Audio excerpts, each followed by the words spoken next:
Jakarta akan melakukan sedikit penyuluhan tentang apa itu obesitas. Baik, sebelum kami melanjutkan presentasinya, alangkah baiknya kita untuk memperkenalkan penyajinya. Di sini saudari penyajinya ada saudari Eka Dian Pertiwi. Saya sendiri sebagai moderator Rianti, dan di bagian operator ada saudari Astrid. Untuk memperpanjang waktu, kita langsung saja untuk menjelaskan apa itu obesitas. Kepada saudari Dian, waktu dan tempat dipersilakan. Oke, terima kasih atas kesempatan yang diberikan kepada saya. Saya akan menjelaskan sedikit tentang obesitas. Ada yang tahu apa obesitas? Obesitas adalah kelebihan berat badan akibat penimbunan lemak yang ada di dalam tubuh kita. Secara ilmiah, obesitas terjadi akibat mengkonsumsi kalori lebih banyak daripada yang diperlukan oleh tubuh. Obesitas di dunia menyebutkan ada sekitar sepertiga atau 1,46% penduduk dewasa di dunia mengalami obesitas. Nah, bagaimana dengan Indonesia? Di Indonesia, obesitas tidak hanya terjadi di kalangan masyarakat bawah, di kalangan masyarakat atas, tetapi terjadi juga di kalangan masyarakat bawah.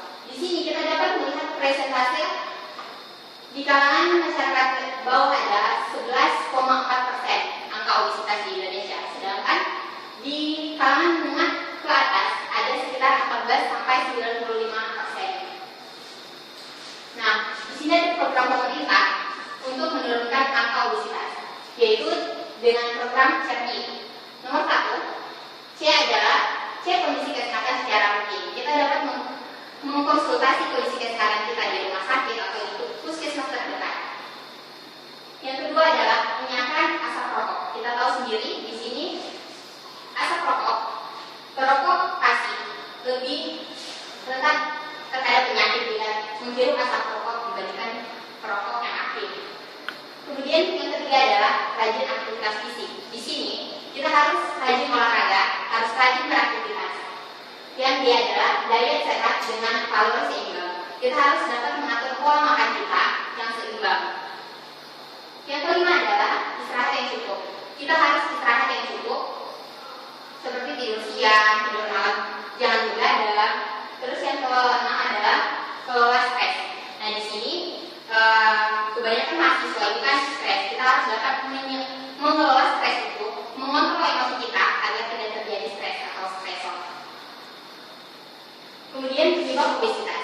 Penyebab obesitas di sini ada 5, yaitu pertama faktor genetik, pola makan, kekurangan bergerak atau olahraga, bisnis dan lingkungan. Kita akan membahasnya satu persatu. Yang pertama adalah genetik. Keterlibatan faktor genetik dengan obesitas itu adalah akibat perbedaan antara satu individu dengan satu individu yang lain. Misalnya, saya dengan keturunan saya, ayah saya, ibu saya menderita obesitas. Nah, penderita yang lebih besar menderita obesitas itu adalah saya, bahkan anak cucu saya. Kemudian yang kedua adalah faktor pola makan. Nah, di sini pola makan masyarakat di kota-kota besar cenderung mengalami pergeseran, bahkan di desa-desa juga. Kebanyakan orang lebih memilih makanan instan, misalnya kopi, mie. Mereka lebih memilih makanan instan dengan alasan lebih mudah cara pembuatan, tidak harus mengolahnya terlebih dahulu. Nah, di sini masyarakat Indonesia pola makannya itu sudah mulai bergeser, yang seharusnya cuma orang-orang atas, di kalangan atas yang mengkonsumsi seperti hamburger, makanan-makanan yang siap saji, tetapi di sini masyarakat kalangan bawah juga sudah mulai mengkonsumsi makanan-makanan seperti itu. Nah, di sini lebih besar dan rentan terjadi obesitas. Terus kekurangan gerak dan olahraga. Nah, menurut WHO, kekurangan olahraga memiliki 2 kali terkena obesitas. Nah, di sini kita harus menyempatkan waktu kita dan maksimal seminggu sekali lah kita olahraga pada saat hari Minggu atau pada saat libur. Kita harus rajin berolahraga dan juga kita harus beraktivitas. Kemudian faktor psikis. Nah, faktor psikis di sini berkaitan dengan hampir sedikit berkaitan dengan faktor genetik atau dengan stres.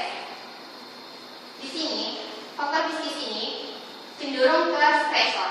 Misalnya, nah di sini kan kebanyakan mahasiswa kan, mahasiswa itu kalau sudah dikasih tugas sama dosennya, tugasnya numpuk, laporan, belum lagi ini, itu akan terjadi stresor. Misalnya mereka lebih memilih ngerjain tugas sambil ngemil, itu dapat sebenarnya itu tidak baik untuk ngerjain tugas sambil ngemil itu tidak baik, ya termasuk saya juga sih seperti itu. Kemudian faktor lingkungan. Faktor lingkungan ini hampir berkaitan dengan faktor genetik. Di sini misalnya tidak usahlah kita mengambil contoh di luar, kita mengambil dari contoh di dalam diri kita sendiri atau di keluarga kita. Misalnya keluarga kita itu pola makannya nggak teratur, aktivitasnya juga kurang, keluarga kita juga jarang berolahraga, secara otomatis kita akan mengikuti lingkungan di sekitar kita, misalnya di lingkungan keluarga kita. Oke. Kemudian lokasi penimbunan lemak. Pada wanita terjadi di pinggul dan di bokong, sedangkan pada pria itu terjadi di perut. Perbandingan yang normal, lemak wanita itu ada 25 sampai 30%, sedangkan pada pria ada 18 sampai 25%. Nah, di sini ada gambarnya. Di sini ini pada pria penimbunan lemak terjadi di bagian perut, sedangkan pada wanita itu terjadi di bagian pinggul dan bokong.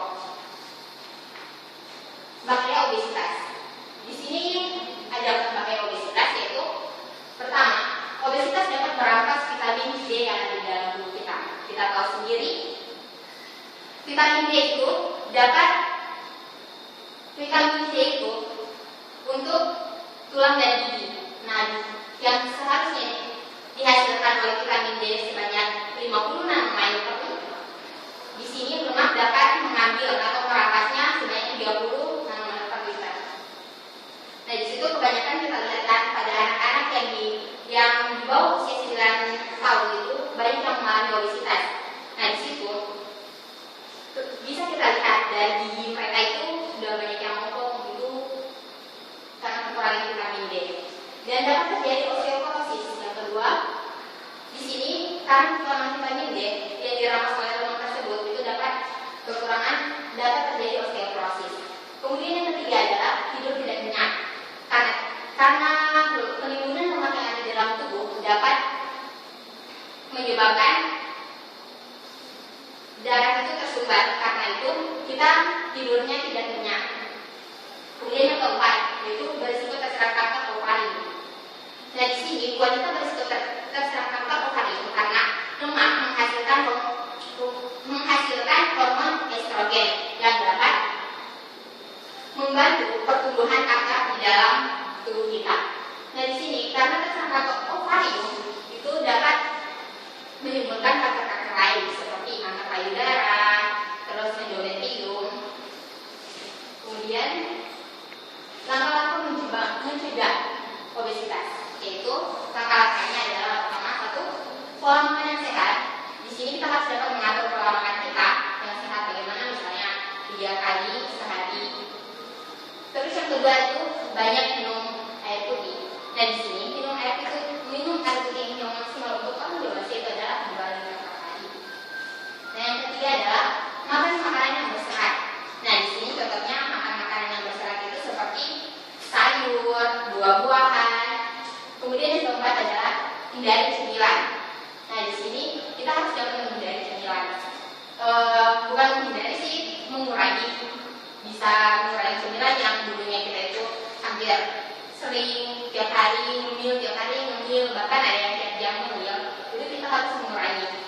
Kemudian buat target, kita harus buat target. Kalau misalnya mau diet, kita harus buat target. Saya itu makannya harus porsi makannya harus berapa, makannya itu harus berapa dalam sehari. Kemudian diet itu hampir sama dengan yang kelima, kita harus buat target kalau mau diet. Kemudian yang ketujuh nih, olahraga. Yang ketujuh adalah olahraga. Kita harus dapat menyempatkan waktu kita untuk olahraga. Sebenarnya sih setiap libur, misalnya hari Minggu, kita itu harus olahraga.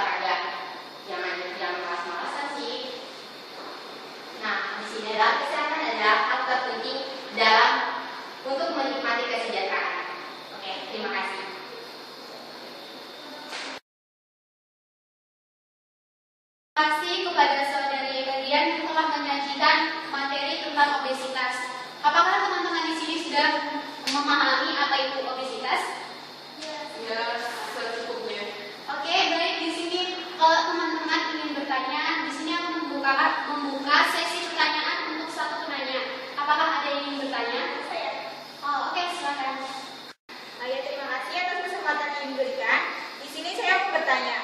Setiap hari kan kita dari kos ke kampus itu kan kita jalan. Nah, di sini kan kita mengeluarkan keringat gitu loh. Sedangkan ciri-ciri berolahraga itu salah satunya adalah bisa mengeluarkan keringat. Apakah itu bisa dikatakan sebagai olahraga? Oke, terima kasih kepada saudari yang menanyakan tadi. Jawabannya nanti akan langsung dijawab oleh saudari penyaji. Kepada saudari penyaji, dipersilakan. Ya, saya akan menjawab pertanyaan dari saudara. Tadi disebutkan bahwa apakah kita jalan dari misalnya dari kosan ke kampus itu sudah mengeluarkan keringat, apakah itu disebut dengan olahraga? Nah, itu tidak disebut sebagai olahraga karena itu sebagai aktivitas. Seperti saja kita misalnya bersih-bersih kosan, mencuci, itu bukan olahraga walaupun itu sudah mengeluarkan keringat. Yang di sini yang dikatakan olahraga adalah pada saat kita meluangkan waktu kita 30 menit atau 1 jam itu untuk berolahraga, untuk menggerakkan seluruh tubuh kita agar kita dapat mengeluarkan keringat sebanyak-banyaknya. Itu yang dimaksud dengan olahraga. Saya rasa itu jawaban dari saya. Terima kasih. Sekian itu tadi jawaban dari saudari penyaji. Sekian presentasi dari kami mengenai obesitas. Apabila ada salah tutur kata, kami mohon maaf. Wabillahi taufiq wal hidayah.